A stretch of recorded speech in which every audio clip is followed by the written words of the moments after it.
नमस्कार दोस्तों, आज की इस वीडियो में हम बात करेंगे असली क्षत्रिय कौन है। लेकिन बहुत सारे लोगों का कमेंट भी आता है कि क्षत्रिय सिर्फ राजपूत है, बाकी सभी लोग वैश्य, शूद्र और दलित है।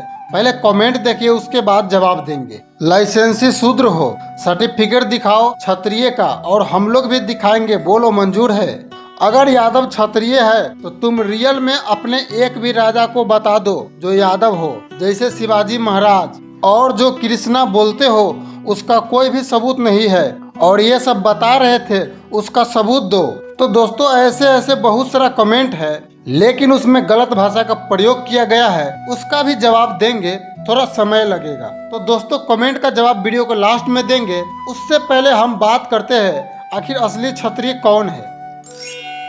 क्षत्रिय का अर्थ है वह वर्ण या समुदाय जो हिंदू वर्ण व्यवस्था में दूसरा स्थान रखता है। संस्कृत में क्षत्रिय शब्द छत्र से आता है, जिसका अर्थ है शक्ति या शासन। क्षत्रिय परंपरागत रूप से योद्धा, शासक और रक्षक माने जाते हैं, जिसका मुख्य कर्तव्य समाज की रक्षा करना, शासन करना, न्याय बनाए रखना होता है। महाभारत, रामायण जैसे ग्रंथों में क्षत्रियों को राजा, सेनापति या योद्धा के रूप में चिन्हित किया गया है। लेकिन अभी के समय में जाति से लोग क्षत्रिय बन रहे हैं, वो भी ऐसे लोग जो कभी अपनों को मारने में और धोखा देने में सबसे आगे रहता था, वही लोग आज क्षत्रिय बने घूम रहे हैं। लेकिन उन लोगों का भ्रम दूर करना जरूरी है। क्षत्रिय के बारे में ऋग्वेद के पुरुष सूतक में, मनुस्मृति के अध्याय 7 श्लोक 87 से 89 में, महाभारत के आदि पर्व श्लोक 5 से 7 में, भागवत गीता में भी क्षत्रिय का वर्णन मिलता है। लेकिन कहीं भी ये नहीं लिखा है कि एक विशेष जाति के लोग क्षत्रिय होगा। हर जगह यही देखने को मिलता है कि किसी भी व्यक्ति के गुण और कर्म के आधार पर क्षत्रिय माना जाएगा। तो दोस्तों, अब आपको बताएंगे कि कौन कौन से जाति के लोग क्षत्रिय थे और राजा थे।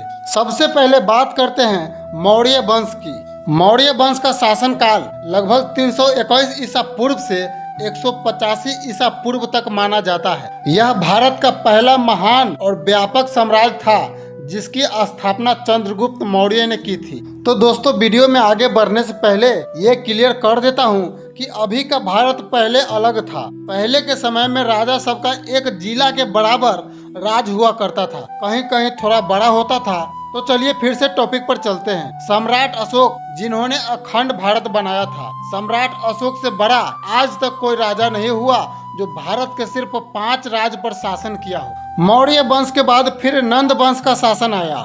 धनानंद मगध के नंद वंश का अंतिम शासक था। उसके शासन काल लगभग 329 ईसा पूर्व से लेके 321 ईसा पूर्व तक माना जाता है। उसके बाद गुप्त वंश लगभग 240 ईस्वी से 550 ईस्वी तक शासन किया।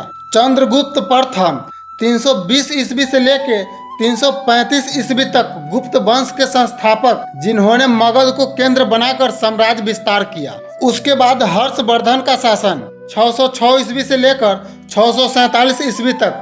हर्षवर्धन पुष्यभूति वंश के प्रमुख शासक, जिन्होंने उत्तर भारत के कन्नौज को केंद्र बनाकर शासन किया। बौद्ध धर्म और कला के संरक्षक थे।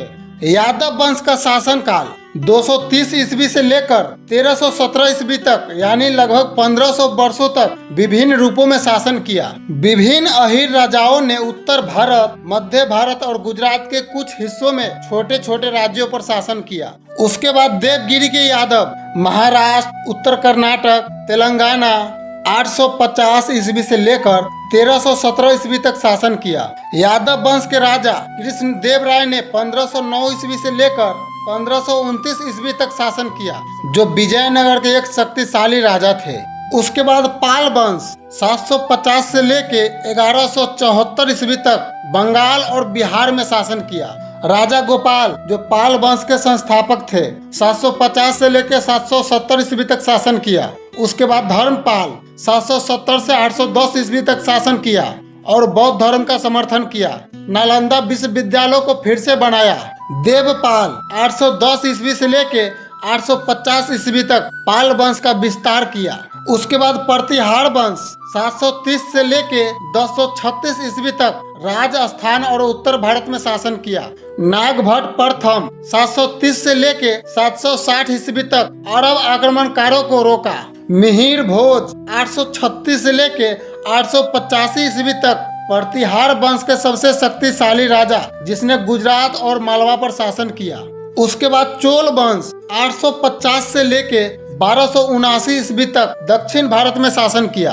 राज चोल प्रथम 985 ईस्वी से लेकर 1014 ईस्वी तक चोल साम्राज्य का विस्तार किया, जिसका शासन श्रीलंका और मालदीव में भी था।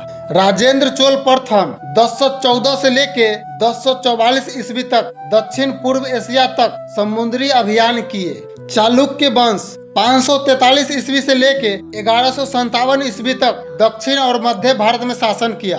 पुलकेशिन द्वितीय 610 ईस्वी से लेके 642 ईस्वी तक चालुक्य वंश का प्रमुख शासक, जिसने हर्षवर्धन को हराया था। विक्रमादित्य द्वितीय 733 ईस्वी से लेकर 746 ईस्वी तक कला और सत्यापन को बढ़ावा दिया। राष्ट्रकूट वंश 753 से लेके 982 ईस्वी तक दक्कन में शासन किया। राजा ध्रुव 780 ईस्वी से लेकर 793 ईस्वी तक उत्तर और दक्षिण भारत में अपना राज विस्तार किया। कृष्ण तृतीय 939 से लेके 967 ईस्वी तक कैलाशनाथ मंदिर का निर्माण किया। इतना सभी राजा के शासन करने के बाद अब आता है राजपूत वंश, जो अभी अपने आप को सबसे बड़ा क्षत्रिय समझ रहे हैं। राजपूत वंश 700 ईस्वी से लेकर 1200 ईस्वी तक मुख्य रूप से राजस्थान और मध्य भारत में शासन किया। रावल रण सिंह 1158 से 1168 ईस्वी गुहिल वंश मेवाड़ का शासन किया। पृथ्वीराज चौहान 1178 से लेकर 1192 ईस्वी तक चौहान वंश दिल्ली और अजमेर के शासक तराइन की लड़ाई में मोहम्मद गौरी से पराजित हुआ। राजपूत वंश के बाद दिल्ली सल्तनत का राज आ गया, जिसे गुलाम वंश के भी नाम से जाना जाता है। कुतुबुद्दीन ऐबक 1206 ईस्वी से 1210 ईस्वी तक गुलाम वंश के संस्थापक थे। उसके बाद मुगल वंश 1526 से लेके 1857 ईस्वी तक शासन किया। बाबर 1526 से लेकर 1530 ईस्वी तक मुगल वंश के संस्थापक पानीपत की पहली लड़ाई में विजय प्राप्त किया। हुमायूं 1530 से लेकर 1556 ईस्वी तक शेर शाह सूरी से पराजित, बाद में साम्राज्य पुनः प्राप्त किया। मुगल वंश के और भी बहुत सारे शासक थे जो कि भारत में शासन किया था। उसके बाद मराठा साम्राज्य 1674 से लेके 1818 ईस्वी तक शासन किया।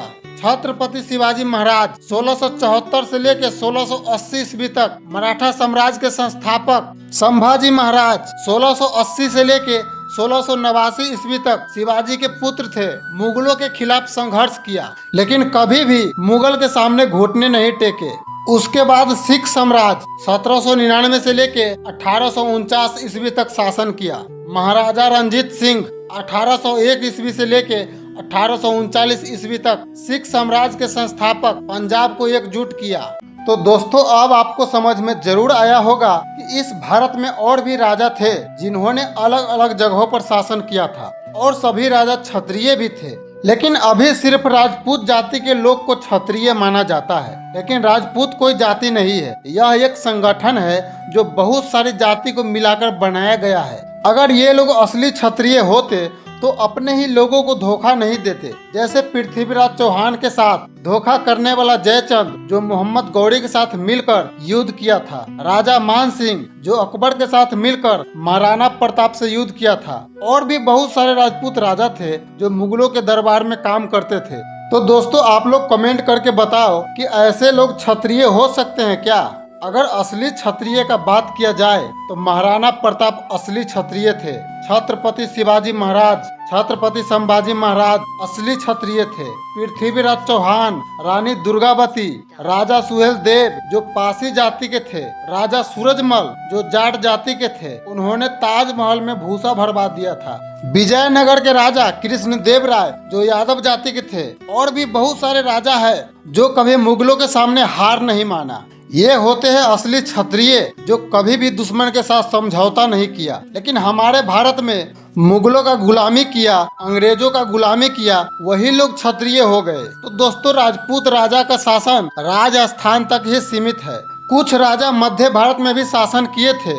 और रही बात दिल्ली पर शासन करने का, तो पृथ्वीराज चौहान के बाद कोई भी राजपूत राजा दिल्ली पर शासन नहीं किया है। तो दोस्तों, अब उस कमेंट का जवाब देते हैं। लाइसेंसी शूद्र हो, सर्टिफिकेट दिखाओ क्षत्रिय का और हम लोग भी दिखाएंगे। बोलो मंजूर है? चलो ठीक है, हम मानते कि हम लोग शूद्र है।